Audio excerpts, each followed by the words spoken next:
तो वीडियो में आगे बढ़ने से पहले आज जो कॉमिक मैं तुम्हें बताने जा रहा हूँ उसका नाम है माई अनएक्सपेक्टेड वाइफ। अब हर बार की तरह मैं तुम्हें इसका प्लॉट बिल्कुल भी नहीं समझाने वाला क्योंकि स्पॉइलर हो सकता है यार। बट या अगर तुम रीड करना चाहती हो देन डिस्क्रिप्शन में तुम्हें लिंक तो हमेशा की तरह मिल जाएगा। एंड बिलीव मी ये स्टोरी सही में काफी ज्यादा अनएक्सपेक्टेड है। विद दैट बीइंग सेड, इससे पहले मैं तुम्हें फ्लो में कोई स्पॉइलर दे दूं, let's get started with the video. What's up guys, welcome back to India anime. और क्या हाल है तुम लोगों का? मैं उम्मीद करता हूँ तुम सब लोग एज ऑलवेज एकदम बढ़िया होगे। बाकी today in this video after very long time हम लोग रिव्यू उत्थे बात करने वाले हैं बोरुटो के एपिसोड नंबर 225 के ऊपर, जहाँ पर अगर तुम ये सोच रहे हो कि अरे भाई पिछले वाले एपिसोड का रिव्यू आखिर तूने क्यों नहीं किया, तो मेरा जवाब होगा कौन सा एपिसोड? मैंने वो एपिसोड अपने दिल, दिमाग एंड सर्च हिस्ट्री तीनों में से tata bye bye goodbye कर दिया है। वो वाला एपिसोड देखने के बाद मेरा रिएक्शन था अच्छा है मैं अंधा हूँ। But today in this episode हम लोग रिव्यू देने वाले हैं एपिसोड नंबर 225 का, जहाँ पर आई हैव टू से this episode was fire fire and fire.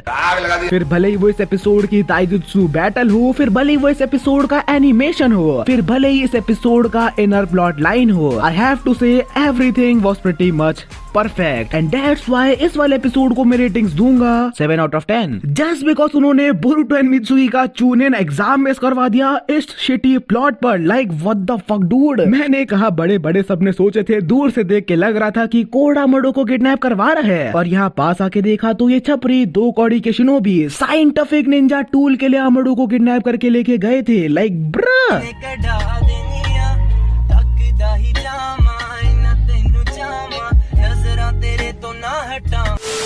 तो हमारा एपिसोड स्टार्ट होता है जहाँ पर हम देखते हैं कि राउंड 3 जो है चूनिन एग्जाम्स का वो डिसाइड किया जा चुका है। होने वाला है उचिहा क्लैन से सारदा वर्सेस आकिमिची क्लैन से चोचो के बीच। And just like previous matches, इस मैच के स्टार्ट होने से पहले भी 15 मिनट्स का रेस्ट टाइम दोनों ही पार्टिसिपेंट्स को दिया गया है। अब शिकामारू नरूटो से कह ही रहा होता है कि मुझे लगा था कि प्रीवियस 2 मैचेस बहुत ही बढ़िया थे, बट देखने से लगता है ये तो उससे भी बढ़िया होने वाला है मेरे भाई। अब नो ऑफेंस टू शिकामारू, लेकिन अगर उसे ट्रैश चूहे बिल्ली की लड़ाई पसंद आई तो शिकामारू मेरे भाई या तो ये किसी तरीके का जोक था जो कि कोई भी समझ नहीं पाया है, या फिर गांजा फूकते फूकते तू ब्लाइंड जा चुका है। बट एनीवेज नरूटो भी हमारा इस पर्टिकुलर फाइट को लेके काफी ज्यादा एक्साइटेड है। वेयर ही सेज की हो ये काफी देखने लायक होगा कि चोचो एंड सारदा पहले के मुकाबले कितने ज्यादा ग्रो कर चुके हैं। एंड वैसे भी 2 बेस्ट फ्रेंड्स आपस में लड़ाई कर रहे हो, bitch I mean to that shit. अब एक तरफ जहाँ पर शिकादाई हमारा लेडीज वॉशरूम में से उबासे लेते हुए कई बार जा रहा होता है कि इतने में ही उसका पैर टकरा जाता है नीचे पड़े हुए किसी ट्रैश पर,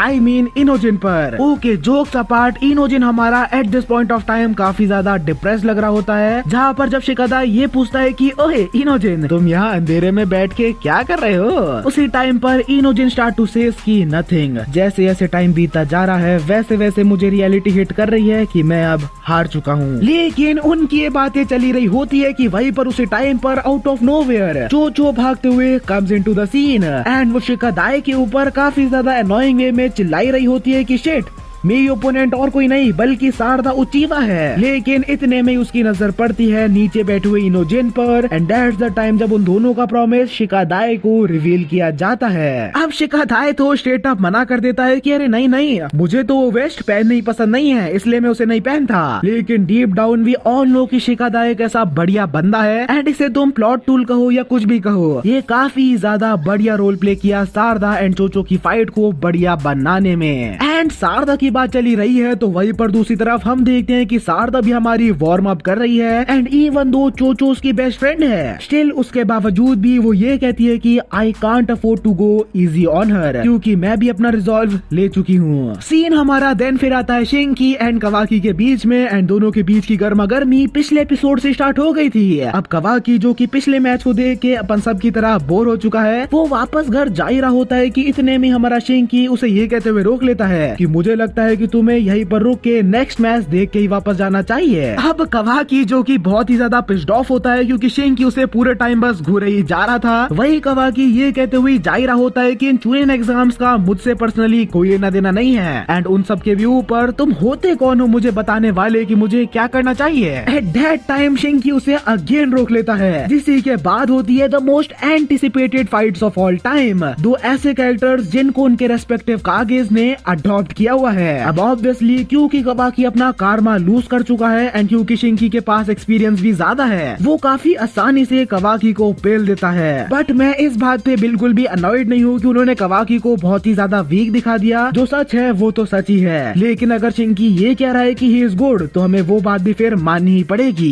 back at the chunin exam हम लोग देखते हैं कि सारदा एंड चोचो की फाइट स्टार्ट हो चुकी है, जहाँ पे एट फर्स्ट वो लोग शुरिकेन से थोड़ी बहुत फाइट की शुरुआत करते हैं, लेकिन स्टार्टिंग में ऐसा लग ही रहा होता है कि चोचो जो है वो शेयर पावर से काइंड ऑफ इस फाइट को डोमिनेट कर रही है। लेकिन देन आफ्टर दैट ओनली जब सारदा काफी बैड एस वे में अपने चाकरा को अपने पैरों पे कंट्रोल करते हुए दीवार से चिपक जाती है, उसी टाइम पर वीसी की सारदा यूज करती है अपनी लाइटनिंग स्टाइल लाइटनिंग बॉल जूसु। साथ ही साथ हमें नोट करना चाहिए कि फाइट के कंटिन्यूएशन में ही चोचो एंड सारदा अपनी ही बातों को कंटिन्यू कर रहे हैं, जहाँ पर सारदा काइंड ऑफ सरप्राइज होती है कि अनयूजुअल से हटके चोचो इस टाइम पर काफी ज्यादा सीरियस है एंड चोचो ऑल्सो सेज कि मैं अपनी पूरी जान लगा दूंगी चुनिन बनने में, तो तुम्हें भी अपने आप को होल्ड बैक करने की कोई जरूरत नहीं है। नाउ अब एट फर्स्ट सारदा के बनाए हुए उन 5-6 लाइटनिंग बॉल से तो चोचो काफी आसानी से बच जाती है, लेकिन जब हमारी कैप्टन सारदा अपनी रियल उचिहा की पावर शो करती है तब हम देखते हैं कि सारदा 4-5 के बाद सीधा 40-50 लाइटनिंग बॉल एक साथ बना लेती है एंड उसके बाद तो ऑब्वियसली क्या होना था, चोचो इतने सारे अटैक्स के साथ एक ही बारी में कीप अप नहीं कर पाती है एंड एज अ रिजल्ट उन्हीं में से एक लाइटनिंग बॉल सीधा उसके कंधे पे जाके हिट कर जाता है। अब भले ही सारदा उचिहा क्लैन से, लेकिन यहाँ पर हम देखते हैं कि मैच से हटकर हारने या जीतने से भी बढ़कर उसे अपने फ्रेंड की ज्यादा चिंता है, क्योंकि अगर वो चाहती तो लिटरली में उस एक अटैक के लगने के बाद ओपनिंग मिलते ही वो सारी लाइटनिंग बॉल सीधा उसके मुंह पर वो मार सकती थी।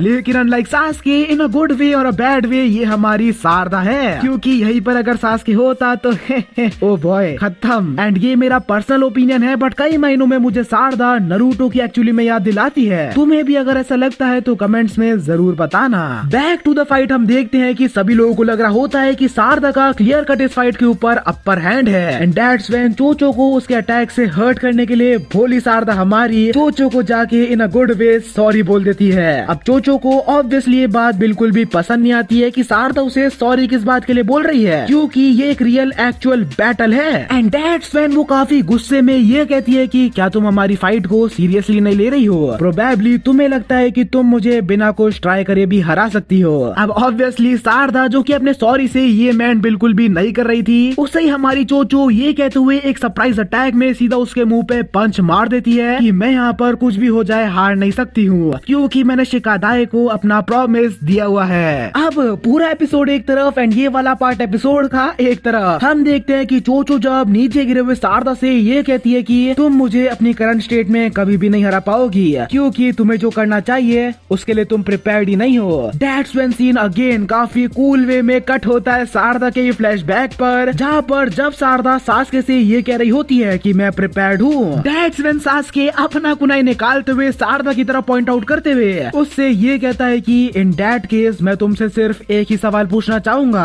अगर बोरुटो कोई और बन जाता है जो कि किसी को भी हर्ट कर सकता है, तो क्या तुम उस केस में बोरुटो को रोक सकती हो, इवन इफ इट मीन्स कि तुम्हें बोरुटो की जान लेनी पड़े। नाउ आई गेट इट कि एनीमे यहाँ पर क्या करने की कोशिश कर रहा है, ये लोग बोरोशी का फ्यूचर में जाके यूज करने वाले हैं सारदा के कैरेक्टर को डेवलप करने के लिए एंड सिर्फ इस एक लाइन से ये दो पॉसिबिलिटीज भी खुल जाती है कि फर्स्ट ऑफ ऑल सारदा ही वो बंदी हो सकती है जो कि बोरुटो को आगे जाके उसके फेस पे स्कार दे एंड सेकेंडली बोरुटो ही वो रीजन हो सकता है जिसके वजह से सारदा अपना मांगे कि वो ये थर्ड टोमेओ फ्यूचर में जाके अवेकन करे।